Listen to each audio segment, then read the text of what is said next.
Scende lento il sole sopra il mare, tra i colori che si fanno sognare.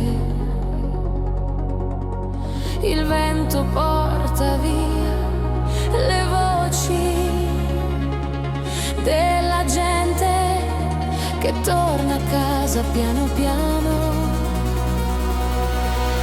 Cagliari all'imbrunire, profuma di sale e malinconia. Le luci accese in via Roma sembrano stelle di una nuova poesia. Cagliari all'imbrunire, ogni sogno trova il suo sentire. Tra il porto e il castello che respira, la mia città si fa musica e sospira. Dal bastione guardo il cielo rosa, una barca scivola silenziosa.